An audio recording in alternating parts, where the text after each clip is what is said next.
Je suis Nicolas Rouby, Global Alliance Manager chez Eviden. Et je suis Philippe Charpentier, donc le directeur technique chez Meta France. Voilà, donc nous allons vous présenter ce webinaire et à la fin de cette présentation, on prendra vos questions. Donc sans plus attendre, l'IA, nous y sommes, c'est la génération en cours des technologies qui évoluent chaque jour. Et dans ce webinaire, on voulait revenir un petit peu sur cette frise présentant l'évolution massive des données dans le monde. Voilà, ça évolue énormément aujourd'hui par rapport aux usages, par rapport à la génération de données. Et donc ces données, il faut les organiser, les structurer, les sécuriser, les protéger. Donc voilà, on aborde ce sujet tous ensemble. Puis surtout, il y a une croissance absolument incroyable. C'est-à-dire que c'est exponentiel, il y a de plus en plus de données dans le monde. Tous les analystes s'accordent à dire que le volume devient complètement démentiel. On parle de 1 yottabyte créé en 2030. Alors, 1 yottabyte, ça parle à personne. Ça représente quoi ça, Philippe, 1 yottabyte? Moi, j'aime bien donner l'exemple des iPhones, c'est-à-dire que ou des smartphones, on va dire, si l'ensemble de la population sur Terre, depuis le nouveau-né jusqu'au vieillard, avait 500 iPhones plein de données, ça représenterait à peu près 1 yottabyte. Donc voilà, on va vers cette direction et donc évidemment ça a des impacts sur les infrastructures qu'il faut mettre en face pour être en mesure d'absorber finalement ces nouveaux besoins. Et oui, il faut être prêt avec des armes. Voilà, donc c'est dans ce cadre-là que BNFlex finalement tire parti finalement d'une plateforme intégrée et évolutive avec le volume de données. Et donc on a fait un petit retour là sur un peu de sémantique autour de l'AI, Oui. De l'intelligence artificielle. C'est un monde complet et complexe. Il y a énormément de choses à dire là-dessus. On voit un peu le vocabulaire qui est utilisé. Mais au-delà du vocabulaire, je pense que ce qui est important de savoir, c'est que finalement, suivant les usages qui est fait de l'IA, les besoins en infrastructure vont être très différents. C'est-à-dire que si évidemment on fait un entraînement d'un LLM sur un énorme volume de données, ça va consommer énormément de ressources d'infrastructure. Alors que si on se contente simplement de faire de l'inférence, eh bien forcément ça va consommer un petit peu moins et donc on est en mesure finalement de dimensionner à la demande l'infrastructure qui est sous-jacente. Il y a un petit encadré sur le slide là, qui également met une dimension un peu différente sur notamment l'aspect réglementaire, c'est-à-dire que l'IA, avec tous ses bénéfices quand on l'utilise tous les jours, on voit aussi des biais qui commencent à apparaître et donc toute la réglementation qui est faite autour impose donc aux fournisseurs de solutions d'avoir des solutions qui sont flexibles pour justement répondre à ces besoins réglementaires en termes de sécurité notamment. Adaptable, effectivement. Et donc, comment on va s'y prendre par rapport à ça? C'est que on va se positionner donc avec différents types de services. Nous, chez Eviden, on est capable de fournir des services dits d'infrastructure. Ces services d'infrastructure s'appuient sur des produits que nous manufacturons nous-mêmes. Nous sommes producteurs de serveurs et donc ça fait une base fiable et certaine, solide. Sur différents types de cas d'usage, de petits serveurs Edge jusqu'à des très gros serveurs pour de l'extreme computing pour lequel nous sommes numéro 1. Nous avons la possibilité, donc grâce à ces serveurs et un portfolio étoffé, d'accompagner nos clients à la fois sur de l'inférence, sur du training. On va aussi produire des couches software, on va positionner sur nos infrastructures des logiciels, par exemple de vidéosurveillance. On a différentes composantes qu'on a intégrées maintenant dans toutes nos offres. Et puis au-dessus de tout ça, des couches de services avec des data scientists qui vont venir traiter les cas d'usage de nos clients.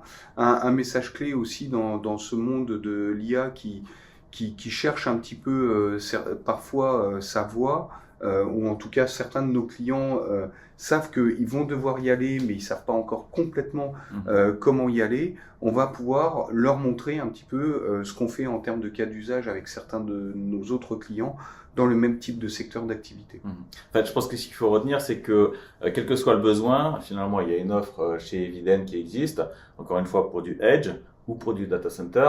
Et en fait, c'est là où l'offre BNFlex prend toute sa dimension, parce que lorsqu'on est sur de l'infrastructure de data center finalement complexe, et ben on est en mesure d'industrialiser l'urbanisation du data center avec des blocs d'infrastructures qui sont évolutifs et qu'on sait dimensionner à la demande. Tout à fait. Alors, dans ce webinaire, on voulait revenir aussi sur cette notion de partenariat. On parle d'offres du marché, on parle d'un marché qui évolue, les données, la capacité, les serveurs, nos offres chez nous. Mais c'est là, nous sommes aujourd'hui présents pour présenter cette offre commune, BNFlex. Bulle NetApp Flex, donc flexible, et c'est issu quand même d'un partenariat de longue date, au cours duquel on a traversé les technologies, les âges de ces technologies dans l'IT et différentes difficultés, faut bien le dire, que nous avons pu aborder comme, j'allais dire, un seul homme avec une force assez convaincante sur le marché, de collaboration, tant sur la partie infrastructure, produits, logiciels, intégration de projets, et sur le support, la maintenance, enfin vraiment toute la chaîne de valeur. De manière générale, quoi, on le sait tous, Eviden, c'est une expertise de longue date sur l'intelligence artificielle avec des énormes projets qui datent déjà de plusieurs dizaines d'années. C'est pas nouveau, l'intelligence artificielle.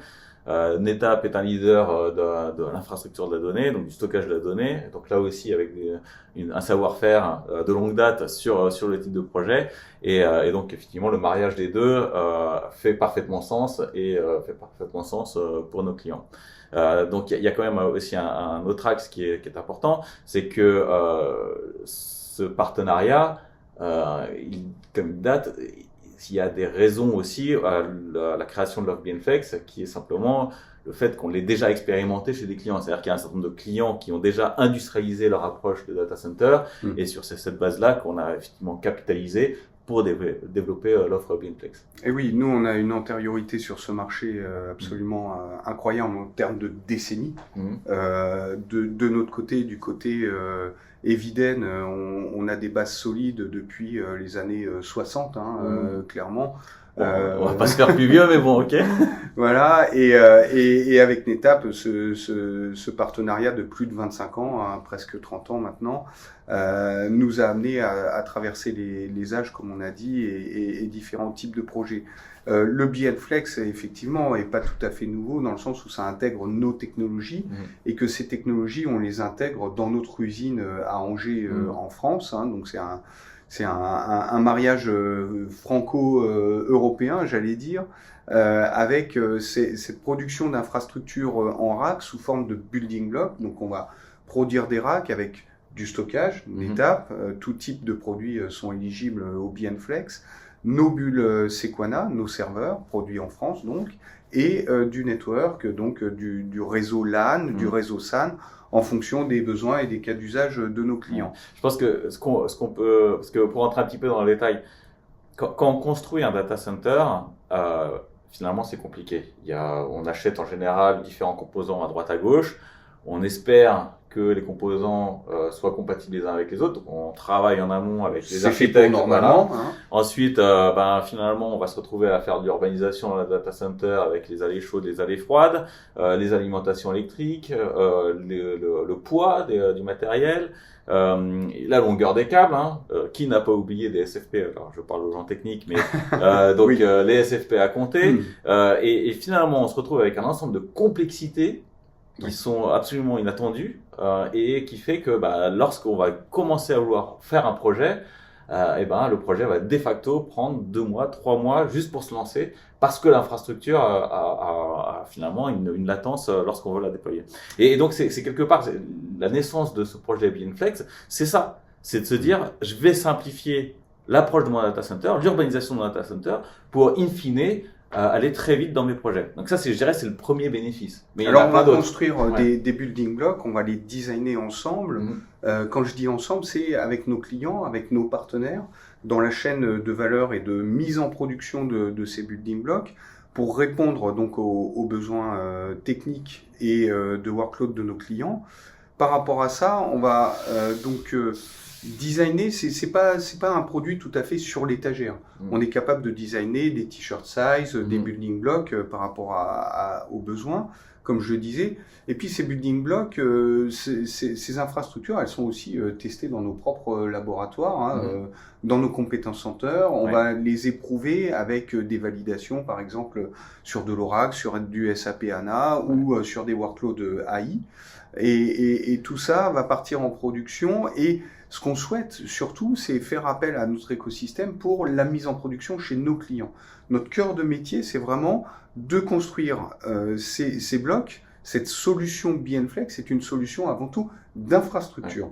Et la production de ces blocs, elle doit mener à une mise en production chez nos clients grâce à des partenaires type intégrateurs dont on a besoin. Mais du coup, quand on regarde un petit peu les bénéfices, il y a effectivement la partie intégration, donc la réduction des coûts opérationnels aussi. C'est-à-dire qu'un client qui a plusieurs data centers, il peut tout à fait standardiser ses data centers avec ses building blocks.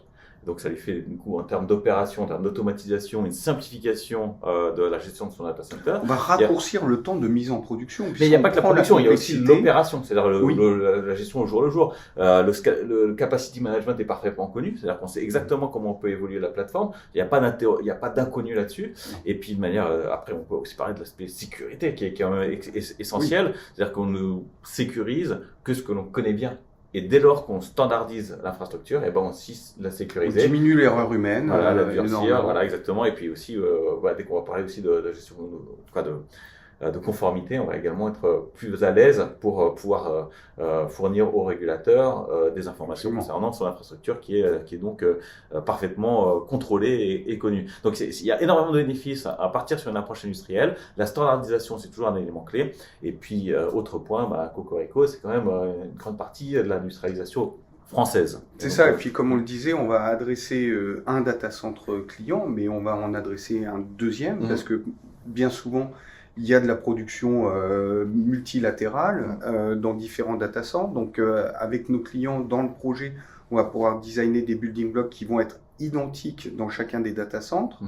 Mais si, par exemple, on a un data center aussi pour le secours, faire du disaster recovery, de la reprise d'activité, on va pouvoir fournir aussi ce troisième data center avec des building blocks, soit identiques, soit plus petits, soit plus gros, pour pouvoir accueillir la production qui viendrait des autres data centers en fonction de probables possibles défaillances. Et donc on le voit ici, là c'est moi j'aime bien la photo qui est en haut à gauche là, ou en haut à droite où vous positionnez dans l'écran, mais où on voit finalement le centre de données qui est complètement industrialisé.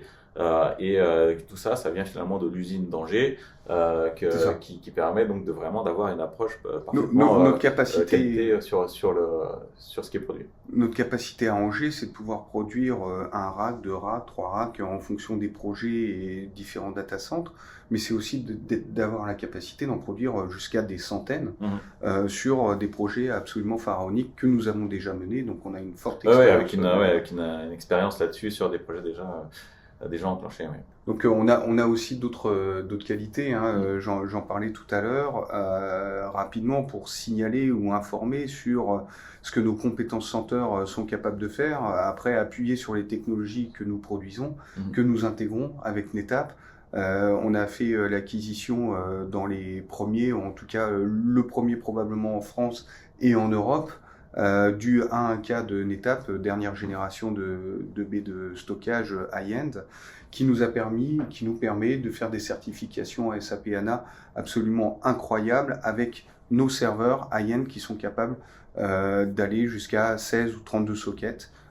Et donc là, on a vraiment mis à mal, j'allais dire, la technologie pour obtenir des performances absolument incroyables. Le retour des ingénieurs a été absolument fantastique quant à la performance atteinte. Mais bon, en fait, là, le workload SAP, c'est un workload en soi, mais ce qui met aussi en exergue la capacité aux infrastructures BNFlex à être utilisées de manière verticale. C'est-à-dire qu'évidemment, quand on fait de l'urbanisation de data center, c'est pour des usages mixtes, avec des workloads mixtes. Mais par exemple, si on a un gros projet SAP ou un gros projet d'IA, on est évidemment en mesure d'avoir des plateformes dimensionnées exprès pour ce workload avec toutes les spécificités qui sont attendues pour ce workload-là. C'est-à-dire que même si l'infrastructure, finalement, c'est un sous-jacent, lorsque vous mettez du SAP HANA en place, il y a des impact sur les choix d'infrastructures qui sont utilisés, qu'on se doit de respecter. Et donc, encore une fois, tout ce travail en amont qui permet de sécuriser son projet, nous, c'est avec Beanflex qu'on le fait. Puis vous pouvez aussi venir, on a parlé de l'usine d'Angers, vous pouvez aussi venir nous voir, voir nos équipes, mais aussi voir notre outil industriel, comme venir nous rencontrer une étape dans les locaux. On a aussi notre lab avec du matériel, donc prêt à démontrer. À Paris. Et pour ce que l'on n'aurait pas dit là dans ce webinaire aujourd'hui, bon déjà on va prendre vos questions et puis voir un petit peu quelles interrogations vous avez et auxquelles on peut répondre.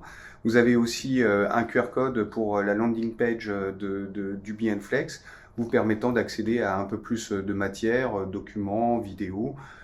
Et puis bien sûr, tout ça, ça va vivre dans les prochains temps qui viennent.